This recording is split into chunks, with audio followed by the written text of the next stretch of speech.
MLR, folks, the most recent round. We're only like 3 rounds, I think, from the end of the regular season. I think most of the results kind of went as to be expected, but there was certainly some close ones and one, I guess, upset. But anyway, we'll go through the games quickly, the standings, and you guys can let me know your thoughts. The first one, New England's run goes to 10 games with their win over ATL. ATL are in a bit of a slump, although they're still kind of, I don't want to say easily, but they're in third with at least more than a game kind of margin over Toronto.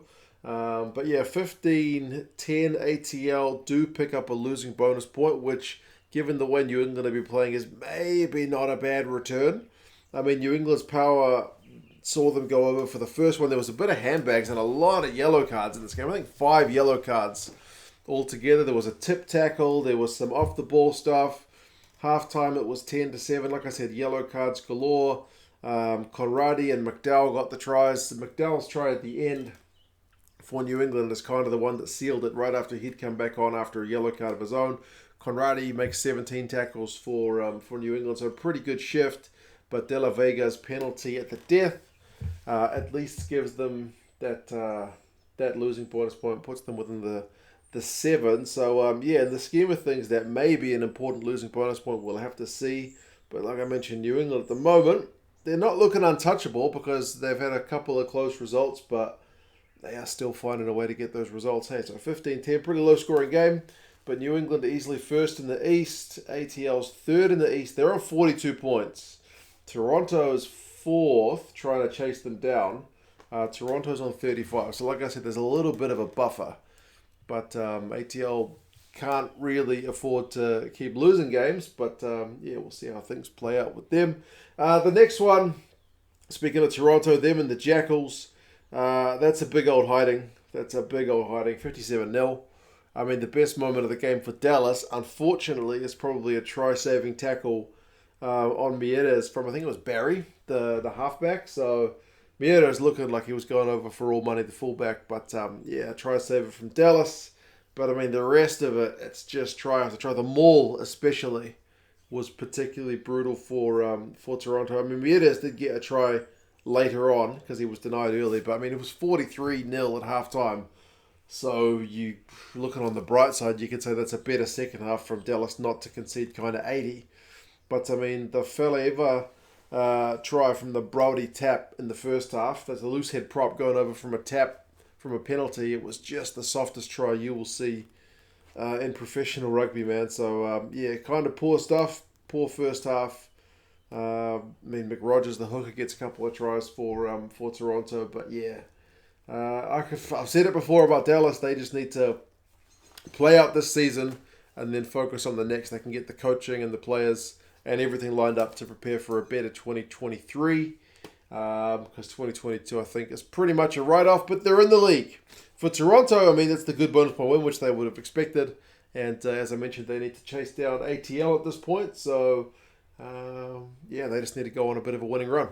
So we'll see if they're able to do that. The next one, Houston and the Warriors. Important win for Houston because the West is still pretty competitive between kind of like third and fourth as well. I mean, Houston, they're on 41 points. So, yeah, they're ahead of, I think, San Diego, who are on 37. So, it's a little bit tighter than it is on the other side of the conference. But yeah, important win because remember, Utah have been a little bit resurgent. And this game seemed to be pretty kind of tat for tat. Van der Scaife is a proper player in there. He got a big old line break to set up their first try. They had a 10-3 lead. Utah did punish Houston, though, when they had a yellow card with 14 points. So 2 tries, one of those kind of disciplined ones. Mano gets a couple of tries. Both of them, I think, during Houston yellow cards because Houston had 2 yellow cards. So pretty clinical stuff at 17 points apiece at halftime. And then Utah actually went in the lead when they had that second yellow card, Houston. But then Pangalinen's try for Houston was pretty much about as comical as the one as you'll see this week. Kick over the top, nobody takes it. He's able to regather it.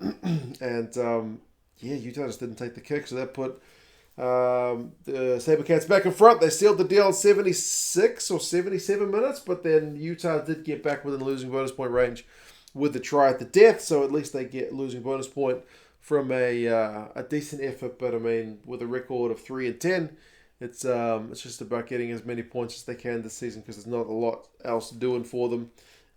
We will see how they go against DC next week. Houston, Utah are home to AG, who have been on the bye this week. NOLA, I've got their jersey on because they had a good win over DC. As I mentioned, they put on a few points. They were pumped for like 3 tries early, DC. It was like 10 minutes and it was 21-0. Halftime was 28-14, so at least the DC boys were kind of able to bring it a bit closer. But they didn't score any tries until a consolation one at the death. The second half was kind of pretty much all about NOLA. Harley Wheeler, the right winger, gets 3 tries. The hooker O'Toole gets 2 tries. So bit of a try fest for the NOLA boys. And they even had a couple chalked off. That's how kind of brutal it was for them. But yeah, consolation try at the death. The DC number 8, Luke Campbell, has a try and 16 tackles. So in a losing effort, that's not so bad, but like I mentioned there, that's a bit of a drubbing. So yeah, San Diego's 5th. Nola's 5th in the East. They've got San Diego next, and DC is 6th in the East. They are at home to Houston. Like I mentioned, both their seasons are probably pretty much done. But yeah, good win for the NOLA boys. New York and Seattle. That's a battle which was 2 teams genuinely needing to get some points because of how competitive it is. In those playoff spots, 30 points to 22. No losing bonus point for Seattle. Good win for Rugby New York. Sees them up to 2nd in the East. Brendan O'Connor with the tip pass to set up that first try for Co. was pretty sweet. Made it a 10-0 lead. But then Seattle got a penalty try when New York collapsed the maul.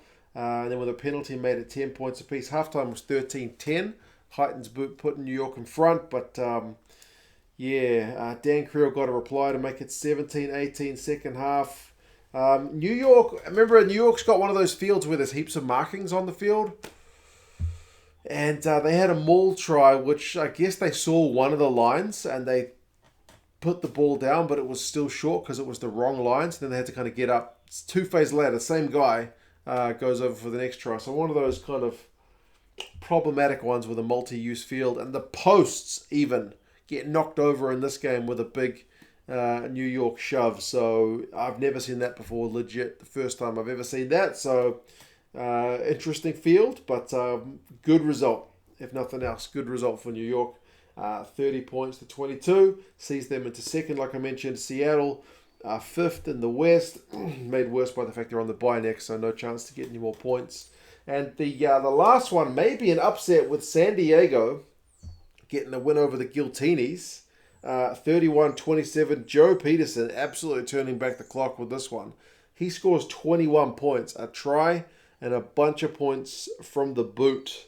I mean, even Ma'anonu got a try in this one, talking about guys kind of rolling back the clock. So, I mean, they get outscored by LA 4 tries to 3. The LA maul was looking pretty good, but ultimately, Joe Peterson's boot is what pushes them ahead in this one. So that's a big result for San Diego. Like I mentioned, they're on 37 points in 4th in the West. Houston's on 41, so it's definitely doable for them. And getting a win over the Giltinis, that's a team who've been, along with in New England, kind of one of the form teams. That's a big result for them. So yeah, good win. Keeps them in with a chance. They're away to NOLA next, and LA should be banking all the points possible when they go away to Dallas next. But anyway, those are the results. Remember, the Gilgronis were on the bye. So yeah, getting near the business end. New England are looking good. A little bit of a falter from LA. New York, as I mentioned, in the playoff spots. ATL still holding on with that losing bonus point, still a bit ahead. Houston into the playoff spots.